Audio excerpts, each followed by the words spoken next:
Good morning class 8। आज हम लोग स्टार्ट कर रहे हैं बेटा, कुछ क्वेश्चन सॉल्व कर रहे हैं जो हम लोग कल परफेक्ट स्क्वायर फाइंड आउट कर रहे थे। हम लोग प्राइम फैक्टराइजेशन के through square root find out कर रहे थे। तो कल मैंने आपको कुछ क्वेश्चन दिए थे सॉल्व करने के लिए, आई होप आपसे वो हो गए होंगे। अब मैंने कल आपको ये बताया था कि बेटा कैसे चेक करते हैं कि कौन सा परफेक्ट स्क्वायर है और कौन सा परफेक्ट स्क्वायर नहीं है।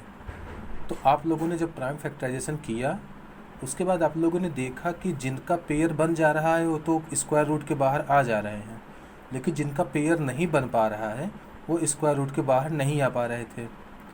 तो बेटा जिनका स्क्वायर रूट के बाहर नहीं आ पा रहे थे वो लोग क्या थे? परफेक्ट स्क्वायर नहीं थे, है ना। ये बात कल मैंने बता दी थी। अब मैं कुछ क्वेश्चन और सॉल्व करने जा रहा हूँ जो उसी के आगे कंटिन्यू होगा। अगर कोई परफेक्ट स्क्वायर नहीं है तो उसको परफेक्ट स्क्वायर कैसे बनाया जाएगा, किस नंबर से मल्टीप्लाई करना है या फिर किस नंबर से डिवाइड करना है, ये आज हम लोग देखेंगे। तो पहले इस क्वेश्चन को रीड आउट करते हैं। पहला क्वेश्चन है, इज 363 अ परफेक्ट स्क्वायर। तो फर्स्ट ऑफ ऑल हमें ये चेक करना है कि क्या 363 एक परफेक्ट स्क्वायर है या नहीं है।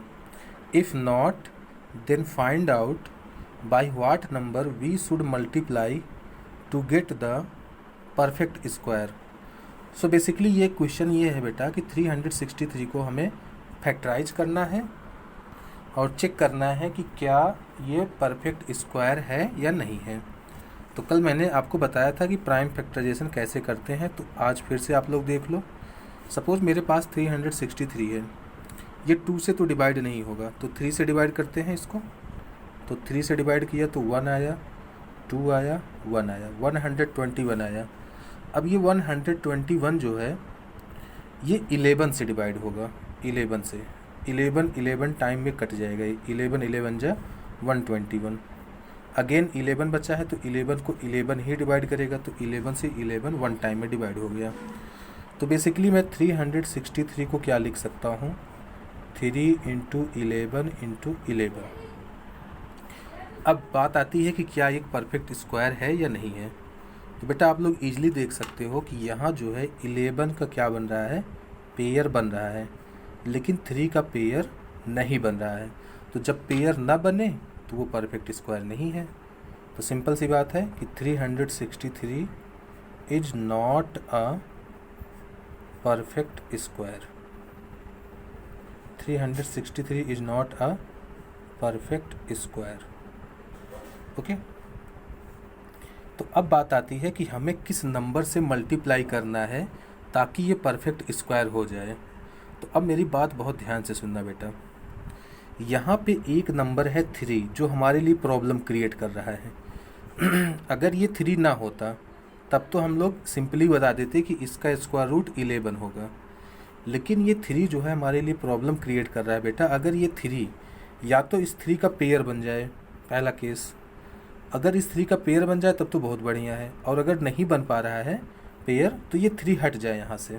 तो दो तरीके हैं हमारे पास, या तो हम पूरे इक्वेशन को 3 से मल्टीप्लाई कर दें तो ये 3 का पेयर बन जाएगा, 3 और 3, और या फिर हम इस पूरे इक्वेशन को 3 से डिवाइड कर दें तो भी यहाँ से 3 हट जाएगा, तो भी इस 363 से 3 डिवाइड कर दूंगा। लेकिन हमको क्वेश्चन पूछा क्या है कि हमसे पूछा है कि what number we should multiply. तो हमसे ये बताना है कि हमें इस इक्वेशन में किससे मल्टीप्लाई करना है कि ये एक परफेक्ट स्क्वायर बन जाए। तो इसका आंसर होगा कि बेटा हमें इसे 3 से मल्टीप्लाई करना है, बिकॉज 3 का ही तो पेयर नहीं बन पा रहा है। 3 का पेयर अगर बन जाता तब हमें मल्टीप्लाई करने की ज़रूरत ही क्या थी। तो अगर मैं इस पूरे इक्वेशन में 363 अगर मैं इधर 3 से मल्टीप्लाई कर दूं तो इधर भी 3 से मल्टीप्लाई करूंगा तो क्या बजाएगा? 3 × 3 × 11 × 11। ठीक है। तो बेसिकली हमें क्या समझ में आया बेटा कि हमको किससे मल्टीप्लाई करना है? 3 से मल्टीप्लाई करना है। तो देखो यहाँ पे क्या आ गया, यहाँ पे 3 का पेयर बन गया। पहली बात 11 का तो पहले से ही था, तो हमें मल्टीप्लाई किससे करना है? 3 से। तो जब 3 से मल्टीप्लाई किया तो इधर क्या आंसर आया? 3 × 3 = 9, 3 × 6 = 18, 3 × 3 = 9 + 1 10, 1089 आया इधर का आंसर। और इधर का अंडर रूट होकर के क्या आंसर आएगा? 33 आएगा, बिकॉज जब मैं अंडर रूट कर दूंगा इसका 1089 का, तो इधर वाला भी अंडर रूट हो जाएगा, 3 इंटू 3 इंटू 11, तो अंडर रूट 1089 क्या आ जाएगा बेटा, 3 into 11 that is 33। So basically हमसे ये पूछा गया था बेटा कि हमें किस नंबर से मल्टीप्लाई करना है, तो हमने किससे मल्टीप्लाई किया, 3 से मल्टीप्लाई किया। जो हमारे लिए प्रॉब्लम क्रिएट कर रहा था हम उसी से ही मल्टीप्लाई करेंगे। तो हमारा आंसर क्या हो जाएगा, we should multiply by 3, we should multiply by 3। ठीक है, तो जो हमारे लिए प्रॉब्लम क्रिएट करेगा हम उसी से ही मल्टीप्लाई करेंगे और उसी से ही डिवाइड भी करेंगे। आगे वाले क्वेश्चन में भी एक क्वेश्चन इसी के जैसा है। नेक्स्ट क्वेश्चन कह रहा है find the smallest number by which 9408 must be divided. देखो पिछले वाले क्वेश्चन में हमसे पूछा था कि किस नंबर से मल्टीप्लाई करें, और अब पूछ रहा है कि किस नंबर से डिवाइड करें। So that the quotient is a perfect square, find the square root of the quotient. So basically हमारे पास एक नंबर है 9408। तो पहले तो हमें ये चेक करना है कि क्या ये एक परफेक्ट स्क्वायर है। तो ये तो लास्ट में 8 है, इवन नंबर है, तो 2 से डिवाइड हो जाएगा, 2 4 जा 8, 2 से 1 जा 14, 2 4 जा 8, फिर 2 से डिवाइड करते हैं, 2 1 जा 2, 2 2 जा 4, 2 3 जा 6, 2 5 जा 10, 2 2 जा 4, अगेन 2 से डिवाइड करते हैं, तो 2 1 जा 2, 2 1 जा 2, 2 से 1 जा 14, 2 6 जा 12, 2 से डिवाइड करते हैं, 2 5 जा 10, 2 8 जा 16, 2 8 जा 16, फिर 2 से डिवाइड करते हैं, 2 2 जा 4, 2 9 जा 18, 2 4 जा 8, 2 1 जा 2, 2 4 जा 8, 2 से 1 जा 14। अब ये आ गया 147। 147 को कैसे डिवाइड करेंगे ये देखते हैं। तो इसको 3 से डिवाइड करते हैं बेटा, 3 4 जा 12, 2 कैरी, 3 9 जा 27, 49 आया। 49 को 7 से डिवाइड कर सकते हैं, तो 7 से 1 जा 49, 7 को 7 से ही 1 टाइम में। तो बेसिकली इतना लंबा इसका फैक्टराइजेशन आ चुका है। तो पहले मैं 9408 को इस तरीके से लिख लेता हूँ। 2 कितनी बार आया, 1 2 3 4 5 6 टाइम आया है, तो 6 टाइम मैंने 2 लिख लिया। ठीक है, 1 टाइम 3 आया है और 2 टाइम 7 आया है। तो बेटा पहला तो क्वेश्चन यही है कि हमारा क्या एक परफेक्ट स्क्वायर है। तो परफेक्ट स्क्वायर चेक करने के लिए हम लोग देखते हैं कि पेयर बन रहा है कि नहीं बन रहा है। यहाँ 2 का पेयर बन गया, यहाँ भी 2 का पेयर बन गया, यहाँ भी 2 का पेयर बन गया, और यहाँ 7 का पेयर बन गया। लेकिन 3 अकेला ऐसा है जो बच गया, 3 ऐसा है जो इसमें बच गया। तो इसका मतलब 9408 जो है ये परफेक्ट स्क्वायर नहीं है। तो अब बेटा हमारे लिए प्रॉब्लम क्रिएट कौन कर रहा है, प्रॉब्लम क्रिएट हमारे लिए 3 कर रहा है। अगर मैं चाहूँ तो इस पूरे इक्वेशन को 3 से मल्टीप्लाई भी कर सकता हूँ, और चाहूँ तो इस पूरे इक्वेशन को 3 से डिवाइड भी कर सकता हूँ। लेकिन हमसे पूछा है कि किस नंबर से डिवाइड करना है। तो अब मैं क्या करूँगा, इस पूरे इक्वेशन को डिवाइड बाय 3 करूँगा, क्योंकि डिवाइड उसी से किया जाएगा जो हमारे लिए प्रॉब्लम क्रिएट कर रहा हो।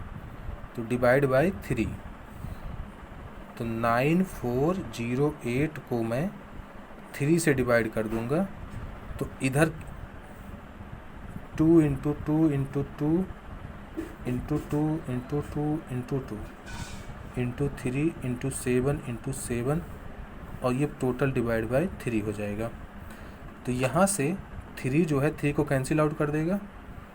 ठीक है, तो हमारे लिए 3 हट गया, और सब के सब पेयर में भी हैं। और यहाँ 3 से 9408 को भी डिवाइड कर दो, तो क्या आ जाएगा, 3 3 जा 9, 3 1 जा 3 है ना, 3 3 जा 9, 3 6 जा 18, 3 1 3 6, तो ये आ गया 3 1 3 6 आ गया। और हमारे लिए इधर क्या बचा, इधर बचा 2 इंटू 2, 6 टाइम 2 और 2 टाइम 7।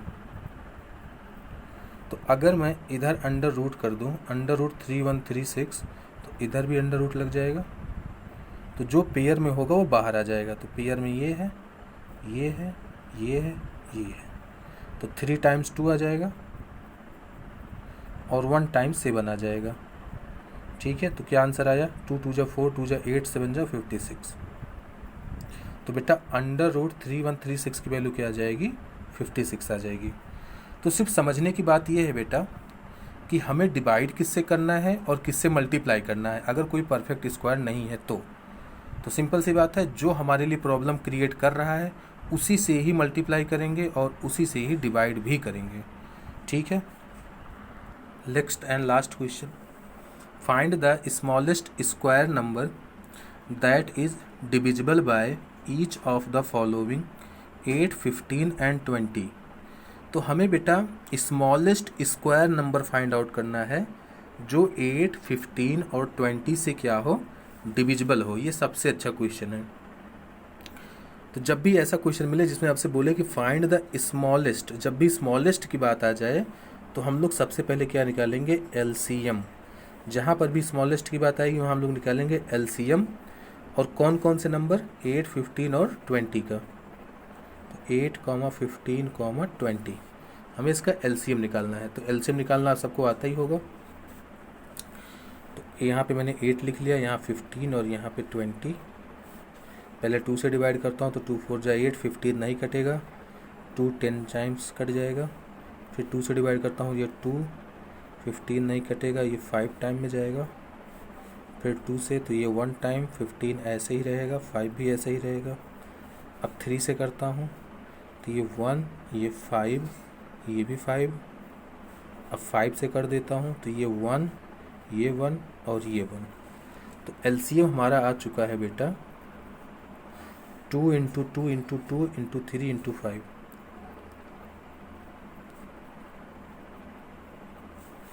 और एलसीएम इसका क्या है, 2 2 जा 4, 2 जा 8 और 8 3 जा 24, 24 × 5। तो आंसर आ गया बेटा 24 × 5 = 120। तो बेटा 120 ही हमारा क्या है, आंसर है। लेकिन अभी हमें ये चेक करना है बेटा कि क्या 120 जो है वो परफेक्ट स्क्वायर है या नहीं है। तो अगेन वही मेथड फिर से स्टार्ट करते हैं। 120 का फैक्टराइजेशन करता हूँ मैं, तो ये हो जाएगा 60, ये हो जाएगा 30, ये हो जाएगा 15। अब 3 से काटता हूँ तो ये हो जाएगा 5 टाइम में और फिर 1 टाइम में। ठीक है, तो अब अगर मैं 120 का फैक्टराइजेशन लिखता हूँ तो क्या आया, 2 × 2 × 2 × 3 × 5। ठीक है, तो अब मैं देखता हूँ बेटा, तो यहाँ पे मुझे केवल 2 का ही पेयर मिल रहा है, ना तो 2 का मिल रहा है, ना 3 का मिल रहा है और ना ही 5 का मिल रहा है। तो बेटा मुझे क्या चाहिए, मुझे चाहिए बेटा, अब मुझे ये बताओ बेटा कि अगर मैं इसको परफेक्ट स्क्वायर बनाना चाहता हूँ तो मुझे किस किस को मल्टीप्लाई करना पड़ेगा। तो आप लोग बोलोगे कि सर 1, 2 तो अकेला है, इसको भी डबल कर दो, तो मैं इसको 2 से मल्टीप्लाई करूँगा। 3 जो है ये भी अकेला है, इसको भी 3 से मल्टीप्लाई कर दो तो 3 से मल्टीप्लाई कर दूँगा। और 5 भी अकेला है, इसको भी मल्टीप्लाई कर दूँ 5 से, तो ये भी क्या है, पेयर बना लेगा अपना। तो जो लोग पेयर में नहीं है उतने वाले नंबर से मुझे मल्टीप्लाई करना है। तो मैं यहाँ पे लिखूँगा मल्टीप्लाई बाय 2 × 3 × 5। और ये होता कितना है, 2 3 जा 6, 5 जा 30। बेसिकली मुझे 30 से मल्टीप्लाई करना है। तो इधर मैं लिखूँगा 120 × 30 = 2 × 2। ये तो पहले वाले 2 थे। अब इस 2 के साथ ये वाला 2 आ जाएगा तो 2 × 2 हो जाएगा। इस 3 के साथ ये वाला 3 आ जाएगा तो ये 3 × 3 हो जाएगा। और इस 5 के साथ ये वाला 5 आ जाएगा तो 5 × 5 हो जाएगा। देखो सबके पेयर बन गए अब। और इधर आंसर चेंज हो गया, इधर अब 120 की जगह 120 × 30 हो गया। तो अब आ जाएगा 3600। 3600 = इस सब का अंडर रूट अगर लूँगा तो एक एक करके सब बाहर आ जाएंगे। तो 36 का जो अंडर रूट आएगा वो आएगा 2 × 2 × 3 × 5 और ये आएगा 60। तो 36 का अंडर रूट जो है वो आएगा कितना, 60। ठीक है, तो बेटा सिंपल सा क्वेश्चन था, find the smallest square number that is divisible by each of the following 8, 15 and 20। तो ये जो 3600 आंसर आया हमारा, ये 8 से भी डिविजिबल है, 15 से भी डिविजिबल है और 20 से भी डिविजिबल है। ठीक है, तो बेटा ये आज के क्वेश्चंस हैं। आई होप आपको समझ में आया होगा। Thank you.